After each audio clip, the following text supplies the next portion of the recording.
The manila envelope sat on my desk like a live grenade. I stared at the contents, a DNA test report with two names, Ethan Reynolds and James Reynolds, father and son. Except the genetic markers didn't align. The conclusion was printed in sterile, unambiguous text. Probability of paternity, 0%. My son wasn't my son. For 18 years, I had built my life around a lie. My name is James Reynolds. At 46, I've spent the last 2 decades building Reynolds Investments from the ground up. What began as a small financial consulting firm grew into one of the most respected wealth management companies in the Northeast.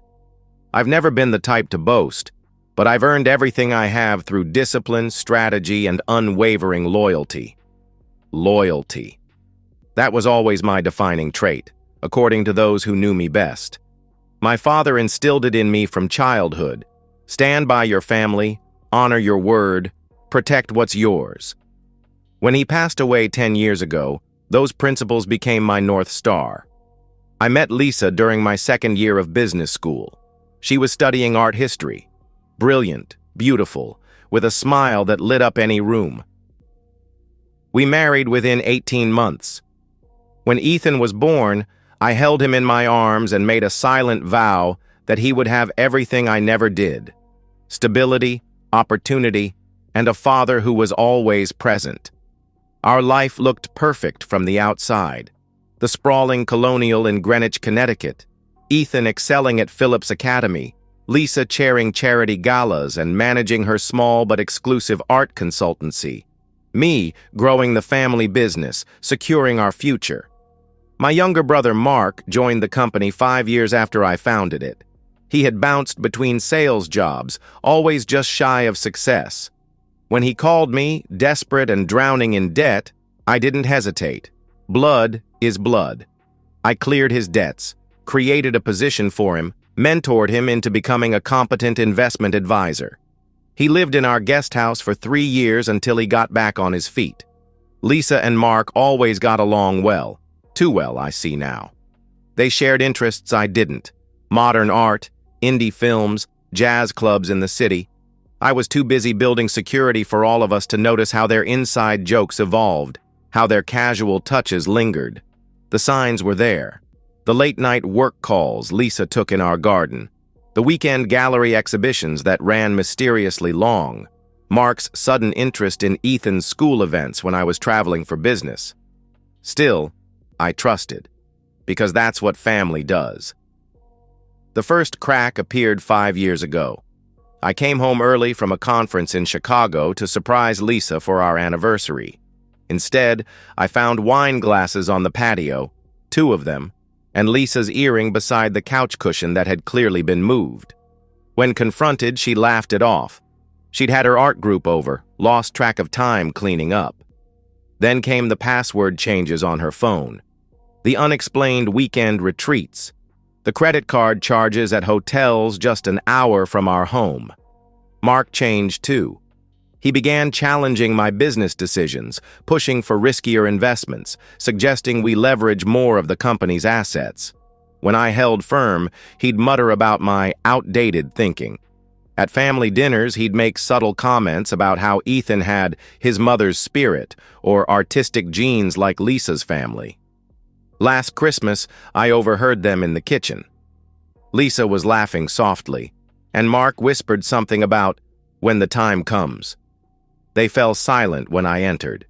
Lisa busied herself with dessert plates while Mark suddenly needed to take a call outside. But the most damning moment came at Ethan's 17th birthday. Lisa presented him with an antique pocket watch, a family heirloom from her side, she claimed. Except I recognized it. It was identical to one Mark had shown me years ago, claiming it belonged to our maternal grandfather. When I mentioned this later, Lisa dismissed it as a coincidence. That night, I found her texting frantically in our bathroom at 2 a.m. Each incident was a paper cut, small, easily dismissed, yet increasingly painful when accumulated. The DNA test arrived 3 weeks before Ethan's 18th birthday. No return address, no note of explanation. Just scientific proof that my life was built on sand. At first, I refused to believe it. I told myself it was a cruel prank from a business rival or a lab error. But deep down, puzzle pieces were clicking into place. Ethan's artistic talent that mirrored neither my practical nature nor Lisa's superficial dabbling. His aquiline nose and hooded eyes, features I now recognized from my own brother. I ordered another test discreetly, a strand of Ethan's hair from his brush, a cheek swab I took while pretending to check if he had a fever. 2 weeks later, the results confirmed what I already knew. I sat in my study that night, a glass of scotch untouched before me, staring at family photos that now seemed like elaborate props in a play I hadn't realized I was acting in. The betrayal wasn't just the infidelity. It was the systematic, years-long deception. My brother and my wife had conspired to pass off his child as mine, to let me pour my love, my resources, my very identity into raising another man's son. Why? The answer came to me with sickening clarity. Money. My company. My legacy. Everything I'd built would eventually pass to Ethan, who they clearly believed would share it with his real parents when the time came. I was just the bank, the provider, the fool. That night, as Lisa slept peacefully beside me, this woman who had lived a double life for nearly 2 decades, something hardened inside me. Not hatred exactly, something colder, more precise. I realized that emotional reactions would only give them power. If I was to reclaim my dignity, it would have to be through the same methodical planning that had built my success. I decided then, this betrayal would not break me. It would be the catalyst for justice. My plan began with information gathering. I hired a private security firm through several shell companies to install surveillance in our home, my office, and our Hamptons property. Nothing illegal. Everything was on my property, in spaces where I had clear legal right to monitor. I had my company's IT department implement a comprehensive audit of all electronic communications, citing regulatory compliance. The evidence accumulated quickly. Lisa and Mark had grown careless over the years, confident in their deception. I discovered they'd been meeting at a small apartment in the city registered to one of Mark's shell companies. Lisa had a separate phone, kept in her art studio. Most damning were the recorded conversations where they discussed their long-term plans. James was always the fallback, Lisa said during one call. He'll keep Ethan and the family legacy safe, for us. And when he's gone, Ethan gets everything, which means we get everything. Mark had laughed. Poor bastard thinks loyalty makes him strong. I documented everything meticulously. Meanwhile, I contacted my attorneys without revealing the full situation. I had them review my prenuptial agreement with Lisa, which she had always dismissed as a formality. To my satisfaction, the infidelity clause was ironclad. I also initiated a quiet audit of Mark's work at the company, discovering several instances where he had attempted to divert clients to a side business he was developing. Next came the financial preparations. I moved certain assets into trusts that couldn't be touched in a divorce. I updated my will with specific conditions regarding Ethan. Regardless of biology, I wanted him protected if he chose to maintain a relationship with me. I also established a separate legal fund dedicated to what was coming. Most importantly, I prepared for Ethan. I knew he was an innocent in all this. I arranged for a family therapist to be available, researched how to support teenagers through family trauma, and set up a separate trust fund that only he could access. Insurance against any attempt by Lisa or Mark to manipulate him financially. The final piece was the venue. Ethan's 18th birthday was approaching, a milestone already planned as a grand celebration at our estate. The guest list included extended family, business associates, and friends who had known us for years. It would be the perfect stage. I scheduled everything for maximum impact. The party on Saturday evening, divorce papers to be delivered Monday morning, company security changing all access codes Sunday night, and a board meeting first thing Monday to address Mark's position. As the date approached, I maintained a perfect facade. I attended dinner parties with Lisa, discussed business strategy with Mark, helped Ethan prepare his college applications. No one suspected that behind my calm exterior, I was orchestrating their downfall. The night before the party, Lisa kissed me and whispered, "I'm so proud of the family we've built." I smiled and held her close, thinking, "Enjoy your last night of lies." Ethan's birthday celebration was magnificent. The estate gleamed with lights, a string quartet played in the garden, and waiters circulated with champagne and hors d'oeuvres. I had spared no expense. This would be a night no one would forget. Lisa wore a stunning black gown, playing the perfect hostess. Mark was charming as always, working the room, raising toasts to his beloved nephew. Ethan beamed with the attention, handsome in his first tailored suit, accepting congratulations on his early acceptance to Yale. At 9:30 p.m., exactly as planned, I clinked my glass for attention. The room quieted, and all eyes turned to me. Lisa smiled encouragingly, expecting my usual sentimental speech about family and future. "Before we toast to Ethan's bright future," I began, my voice steady, "I believe we should acknowledge the past and the truth." Lisa's smile faltered slightly. I nodded to my assistant at the back of the room. The lights dimmed, and a projection screen lowered behind me. "For 18 years," I continued, "I've had the privilege of raising an extraordinary young man. I've poured everything into being a good father, my time, my love, my resources. Family, as I've always believed, is sacred." The first slide appeared. The DNA test results, names clearly visible. A confused murmur rippled through the crowd. Lisa's face drained of color. "Imagine my surprise," I said, voice still even, "when I discovered that the son I've raised is not biologically mine." Mark stood abruptly. "James, this is neither the time nor—" "On the contrary," I interrupted. "This is exactly the time. When better to reveal truths than on the day Ethan becomes a man?" The next slides showed surveillance photos. Lisa and Mark embracing in his car, entering the city apartment, their intimate dinner at a restaurant 3 towns over. Lisa lunged toward me. "Stop this! You're drunk or having a breakdown." "I've never been more sober or clear-headed," I replied, stepping aside as she tried to grab the remote from my hand. "And there's audio." I pressed play. The room filled with Lisa's recorded voice. "James was always the fallback. He'll keep Ethan and the family legacy safe. For us." Then Mark's response. "Poor bastard thinks loyalty makes him strong." Gasps echoed through the room. Lisa's parents, who I had specifically invited, looked horror-struck. My in-laws had always treated me like a son. Now they stared at their daughter as if seeing a stranger. "Security," I called calmly as Mark started toward me. 2 men in suits stepped forward, blocking his path. "Mr. Reynolds is leaving. Please escort him out." "You can't do this," Mark snarled. "You're making a fool of yourself." "No, brother. You made a fool of me for 18 years. Now I'm simply showing everyone who you really are." As Mark was led away, I turned to Lisa, who had collapsed into a chair, sobbing. "Lisa, our marriage ends tonight.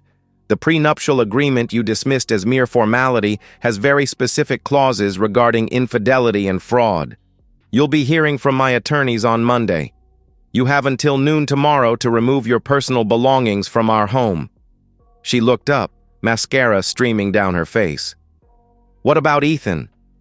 "You can't keep me from my son."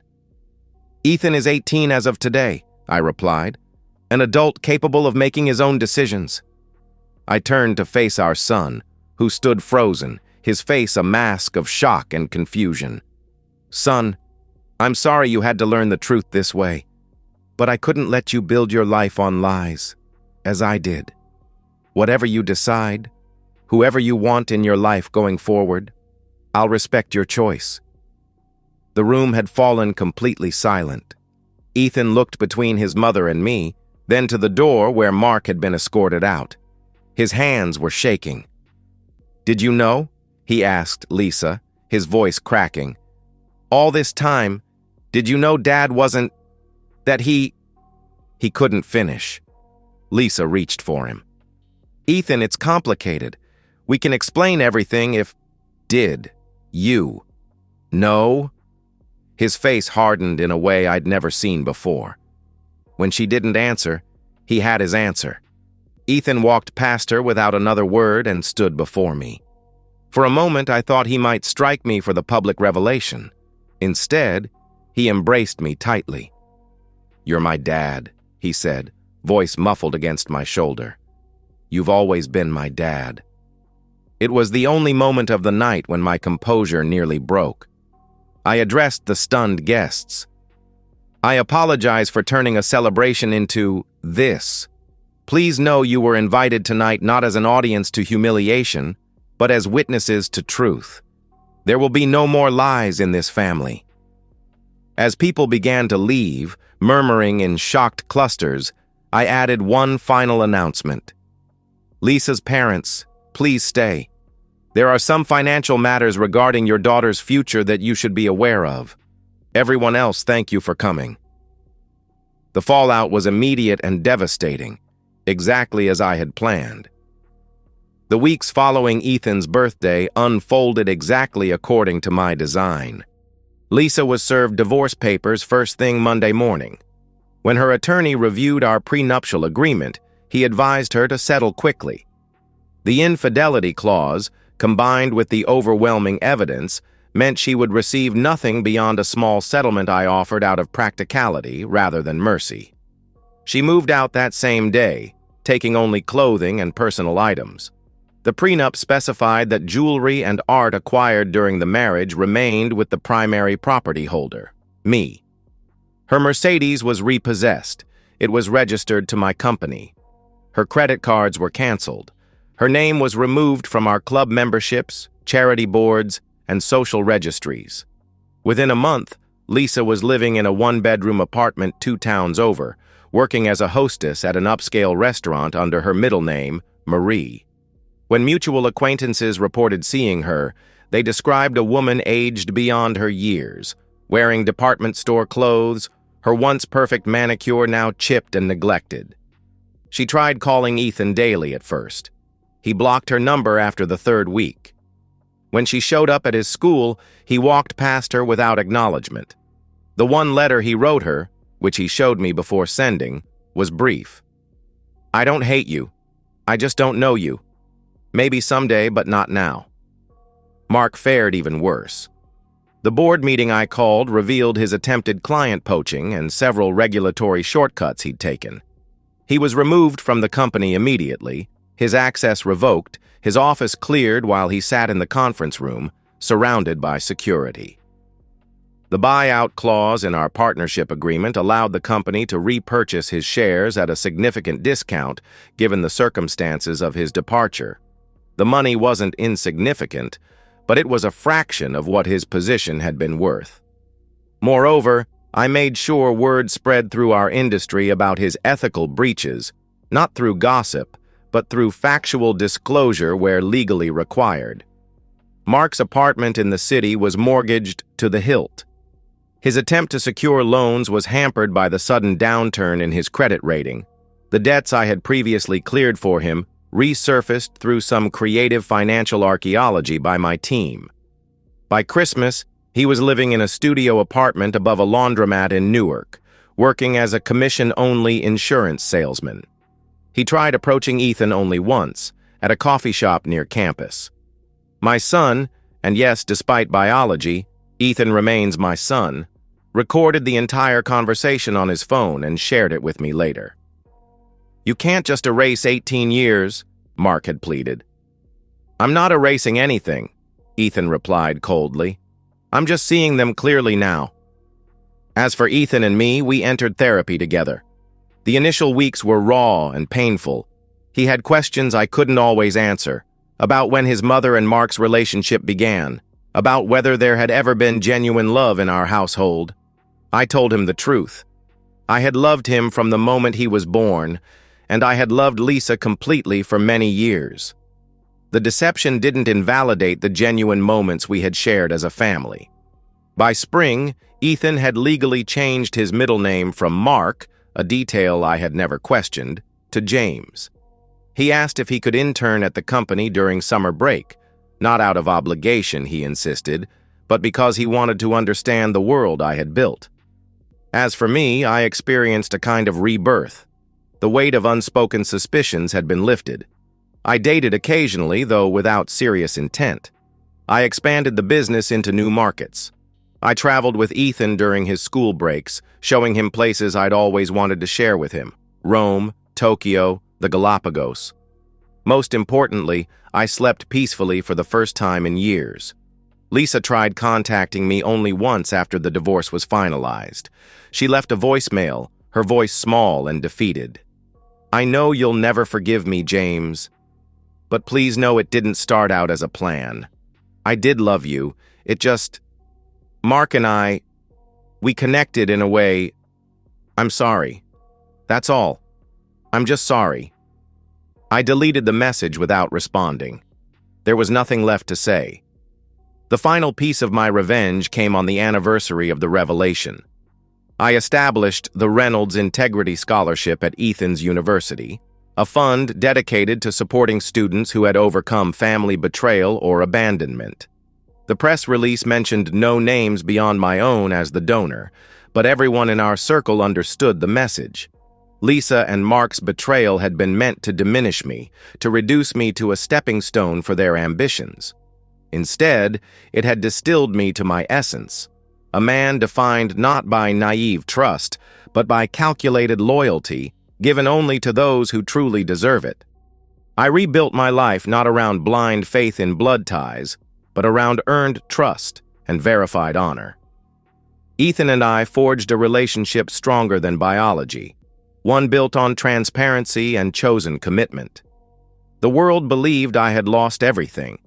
In truth, I had shed dead weight and emerged stronger, wealthier, and wiser. My brother and wife had gambled 18 years on a long con, only to lose everything in a single night. They say revenge is a dish best served cold. I prefer to think of it as a long-term investment, painful at first, but yielding impressive returns when managed with patience and precision.